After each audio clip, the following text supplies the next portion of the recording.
Ces derniers 48 heures ont été marqués par des nouvelles inattendues qui pourraient bien secouer le Moyen-Orient. La Russie vient d'offrir à l'Iran un système de défense le plus perfectionné au monde. Il est 1h40 du matin, le ciel israélien s'embrase. Il vient de dire en direct à la télé une dinguerie sur Israël et l'Iran. La tension monte du côté du Moyen-Orient. Ah oui, l'affaire est en train de chauffer, mais réellement à un degré inestimable. Leurs représailles qui préparent contre l'Iran risqueraient de passer dans l'échec total et absolu. Les états-majors israéliens, américains, mais aussi français et britanniques ont travaillé main dans la main.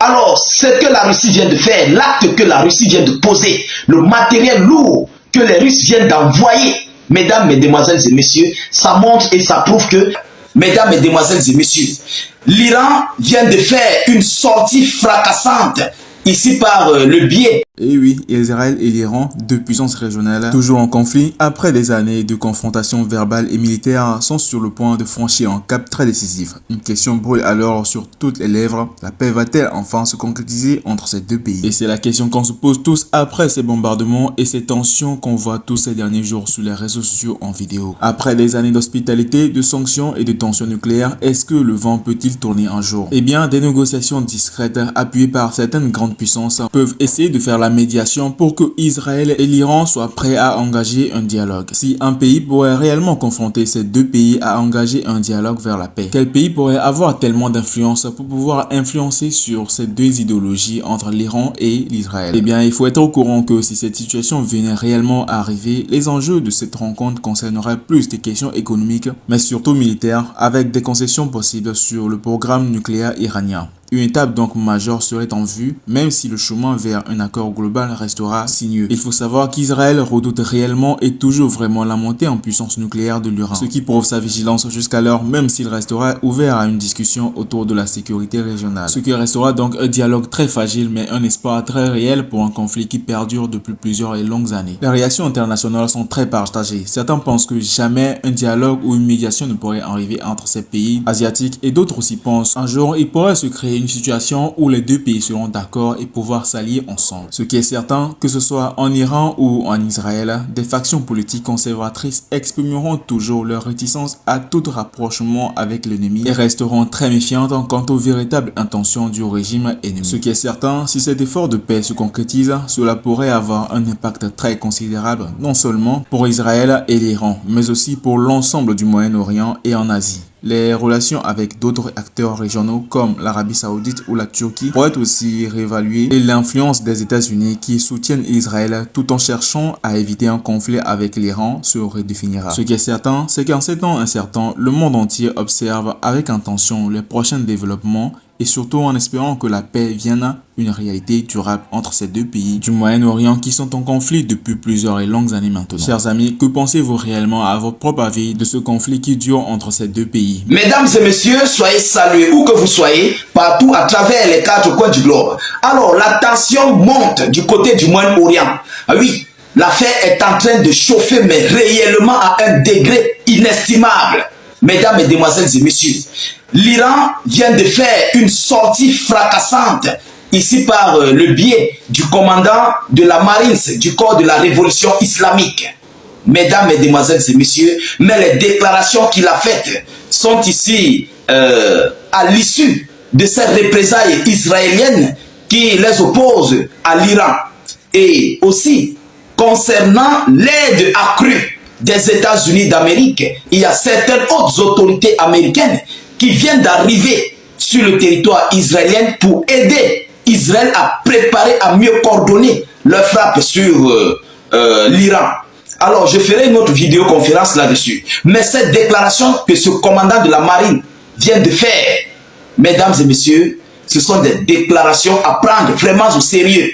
Et oui, parce qu'ils ont décidé de montrer leur force, leur férocité à Israël. Si Israël essaye d'attaquer sur l'Iran avec ses représailles, vous comprenez? Alors, de quoi s'agit-il? Qu'est-ce que ce monsieur a déclaré? Qu'est-ce que l'Iran a déclaré aux yeux du monde? Ça s'est passé dans un média télévisé iranien, ou même d'ailleurs qui a été diffusé à l'international. Vous comprenez? Alors, de quoi s'agit-il? Qu'est-ce qu'ils ont envoyé comme message? Mesdames, Mesdemoiselles et Messieurs, c'est dans ce cadre que nous allons aborder au sein de cette vidéoconférence. Alors, je vous prie de partager mais massivement la vidéoconférence. Surtout, protégez-la avec beaucoup de j'aime et suffisamment de cœur, je vous en prie. N'hésitez pas de laisser vos avis en commentaire. Si vous n'avez rien à écrire, mettez en commentaire salut état d'urgence ou encore faites des cœurs en commentaire. Même si vous faites 100 fois les commentaires, 50 fois, ça ne dérange pas. Faites abondamment de commentaires. Mettez notre slogan qui est « Vive la paix dans le monde ». Israël et l'Iran. Un tournant inattendu vers la paix. Ces derniers jours, le monde assiste à des développements surprenants entre deux des nations les plus antagonistes du Moyen-Orient. Israël et l'Iran, souvent perçus comme des ennemis irréconciliables, franchissent un cap délicat. Après des décennies de tensions, de menaces et de conflits par procuration, il semblerait qu'une porte s'ouvre, bien que fragile, vers des discussions qui pourraient changer la donne. Dans les coulisses, des diplomates et des représentants des deux pays travaillent sans relâche pour apaiser les tensions. L'Iran, sous la pression des sanctions internationales et face à des défis internes, semble explorer des alternatives pour éviter un nouvel isolement. Israël, de son côté, cherche à stabiliser une région en ébullition, particulièrement à la lumière des changements géopolitiques récents. Toutefois, la route vers la paix reste semée d'embûches. Les deux nations ont des différends historiques profonds, notamment sur la question nucléaire iranienne et les conflits régionaux. Mais si ce dialogue continue, les prochains jours pourraient marquer le début d'un changement historique, non seulement pour Israël et l'Iran, mais pour l'ensemble du Moyen-Orient. Si cet effort de paix se concrétise, cela pourrait avoir un impact considérable non seulement pour Israël et l'Iran, mais aussi pour l'ensemble du Moyen-Orient. Les relations avec d'autres acteurs régionaux, comme l'Arabie Saoudite ou la Turquie, pourraient être réévaluées et l'influence des États-Unis, qui soutiennent Israël tout en cherchant à éviter un conflit ouvert avec l'Iran, serait redéfinie. En ces temps incertains, le monde observe avec attention les prochains développements, espérant que la paix devienne une réalité durable. Dans le monde. Alors, qu'est-ce qu'il a déclaré? Il dit, l'Iran connaît des capacités et l'Iran connaît ses capacités et s'oppose résolument à quiconque joue avec le feu et veut nuire à sa sécurité. Il parle de quoi? Lorsqu'il veut nuire à sa sécurité, il veut par là dire que tous ceux qui essayent de vouloir détruire leur système nucléaire, de détruire leur système d'armement, de détruire leur base militaire et tout ce qui s'ensuit. Vous comprenez? C'est pourquoi il a déclaré tous ceux qui veulent nuire à sa sécurité. Alors, mesdames, mesdemoiselles et messieurs, nous allons encore aller plus bas en profondeur. Cette déclaration a été faite par le commandant de la marine du corps des gardiens de la révolution islamique, CGRI, unité d'élite des forces armées iraniennes. Ce n'est pas n'importe qui. C'est un commandant des troupes. C'est un commandant d'une armée qui vient de faire ces révélations, qui vient d'envoyer cette annonce aux médias.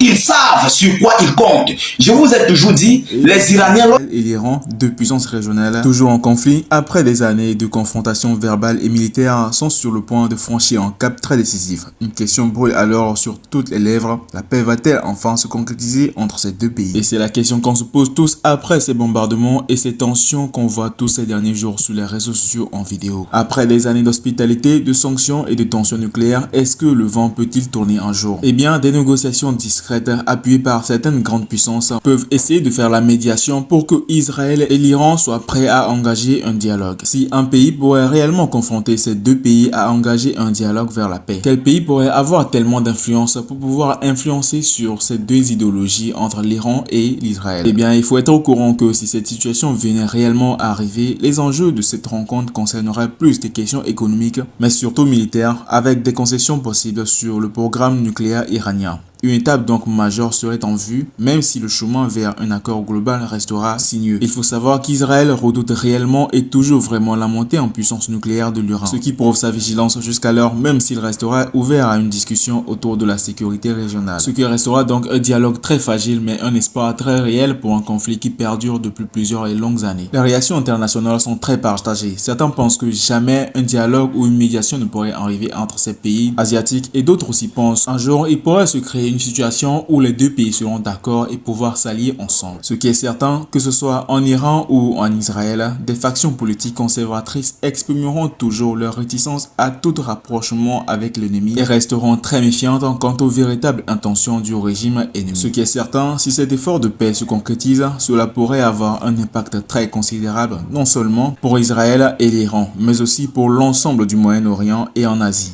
Les relations avec d'autres acteurs régionaux comme l'Arabie Saoudite ou la Turquie pourraient aussi réévaluer et l'influence des États-Unis qui soutiennent Israël tout en cherchant à éviter un conflit avec l'Iran se redéfinira. Ce qui est certain, c'est qu'en ces temps incertains, le monde entier observe avec attention les prochains développements et surtout en espérant que la paix vienne une réalité durable entre ces deux pays du Moyen-Orient qui sont en conflit depuis plusieurs et longues années maintenant. Chers amis, que pensez-vous réellement à votre propre avis de ce conflit qui dure entre ces deux pays? Dites-nous vos avis dans les commentaires et surtout n'hésitez pas à la partager si vous avez aimé et surtout abonnez-vous, activez la cloche de notification très importante pour ne plus jamais avoir à manquer de vidéos et surtout les prochaines actualités info news qui viendront en vidéo et seront partagées directement en notification sur vos téléphones pour que vous la veilliez en premier lieu et devant toutes les autres personnes. Ciao.